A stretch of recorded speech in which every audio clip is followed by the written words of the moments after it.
स्वागत आपका MP news TV की इस खास पेशकश में। मैं हूं निधि आपके साथ और आज जिस खबर को लेकर हम चर्चा करने वाले हैं वो है नगर निगम वार्ड आरक्षण।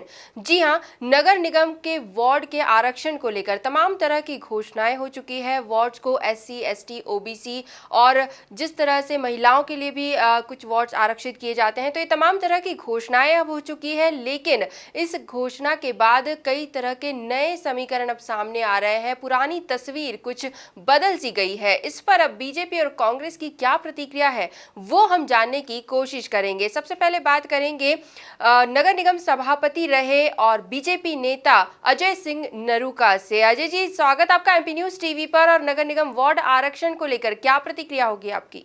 जी देखिए, मैं स्वागत करूंगा इस चीज का, वार्ड आरक्षण का।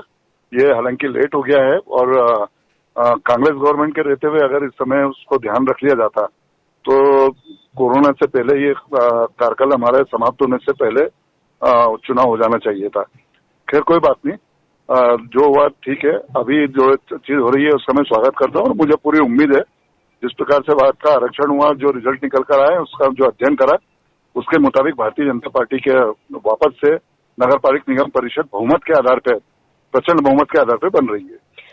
जी बिल्कुल। और जहां तक इलेक्शंस की बात है तो तैयारियां पहले से चल रही थी। अब जब कि आरक्षण की घोषणा हो चुकी है, कई वार्ड्स में चेंजेस देखने को मिले हैं, तो ऐसे में बीजेपी की तरफ से अब क्या तैयारियां कुछ बदलेंगी, क्या रणनीति होगी आगे? देखिए, कई लोगों के वार्ड निश्चित रूप से बदलते हैं क्योंकि वार्ड आरक्षण प्रक्रिया ही ऐसी है, तो उसमें कोई विचलित होने वाली आवश्यकता नहीं है। जो काम करने वाले और सक्रिय लोग हैं उनको कहीं से भी चुनाव लड़े वो जीतते हैं और लोग उनको हाथों हाथ लेते हैं।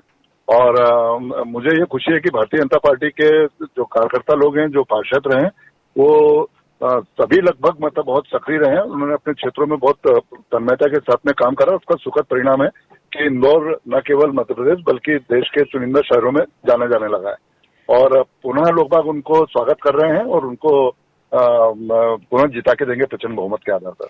जी अजय जी, बहुत बहुत शुक्रिया हमसे जुड़ने के लिए। तो ये था बीजेपी का पक्ष। बीजेपी की अपनी तैयारियां जारी है और ये कहा जा रहा है कि आरक्षण से ज्यादा कुछ फर्क नहीं पड़ेगा। जो जनता के मदद के लिए हमेशा खड़ा है वो जरूर जीतेगा। इसी तरह कांग्रेस की प्रतिक्रिया भी जानने की कोशिश करेंगे। कांग्रेस नेता शैलेश गर्ग इस वक्त एमपी न्यूज टीवी से जुड़ चुके हैं। शैलेश जी, स्वागत आपका एमपी न्यूज टीवी पर। और हम चर्चा कर रहे हैं नगर निगम वार्ड आरक्षण को लेकर। वार्ड आरक्षण की जो घोषणा हुई है इससे कई समीकरण बदले हैं, इस पर क्या प्रतिक्रिया होगी आपकी? जी देखिए, क्या है, ये हर बार की प्रक्रिया है जो सदैव होती है और कई लोगों का भविष्य इसमें बनता है और कई लोगों का बिगड़ता है। कई पार्षद वार्ड आरक्षण के कारण नहीं लड़ पाए, कई लोगों को चेंज करना पड़ेगा, कई लोगों को अपनी पत्नियों को लड़ाना पड़ेगा या कई महिला तलाशना पड़ेगी। ये हर बार की प्रक्रिया है और वार्ड आरक्षण से कहीं न कहीं एक नए लोगों को मौका मिलता है। 21 ओबीसी और 13 SC/ST, इस टाइप से जो वार्ड आरक्षण हुआ है, 48 सामान्य, तो कहीं न कहीं लोगों को मौका मिलता है। नए लोग आगे आते हैं, जो लोग सेवा करते हैं वो लोग जीतते हैं और जो लोग सामने होते हैं प्रतिद्वंदी हारते हैं। इस प्रकार की प्रक्रिया है जो आरक्षण में हमेशा होती है। अभी इलेक्शन घोषित होने पर बहुत कुछ मुद्दा है कि इलेक्शन घोषित कब होते हैं। जी बिल्कुल। और जिस तरह से आरक्षण की घोषणा हुई है उसमें SC, ST, OBC कई तरह की कैटेगरीज कर दी गई है। वार्ड पहले किसी और की पकड़ मजबूत मानी जाती थी, लेकिन अब आरक्षण के बाद समीकरण बदल चुके हैं। ऐसे में कांग्रेस की क्या रणनीति होगी आगे?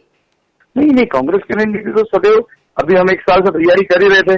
ये तो बीच में लोगों ने किस प्रकार सरकार के, आपको मालूम है, एकदम बढ़िया परिसीमन करा के अच्छे से चुनाव कराते हैं, पूरी ताकत से चुनाव लड़ती कांग्रेस। और अभी भी जो जिस प्रकार चुनाव होगा कांग्रेस पूरी मैदान में रहेगी, ताकत से जीतेगी। ये महापौर सीधा कराएं या पार्षद से कराएं तो उससे कोई मतलब नहीं, कांग्रेस महापौर जीतेगी और 50 से ऊपर वार्ड जीतेगी। जी शैलेश जी, बहुत बहुत शुक्रिया हमसे जुड़ने के लिए और अपनी प्रतिक्रियाएं हमसे साझा करने के लिए। तो नगर निगम वार्ड आरक्षण के बाद ये थी बीजेपी और कांग्रेस की प्रतिक्रियाएं, जिसमें दोनों ही पार्टी मजबूती से आगे बढ़ने का दावा कर रही है। खैर, आने वाले दिनों में क्या तस्वीर होगी ये हम आपको जरूर बताएंगे। फिलहाल अन्य खबरों को जानने के लिए आप बने रहिए हमारे साथ, देखते रहिए एमपी न्यूज। धन्यवाद।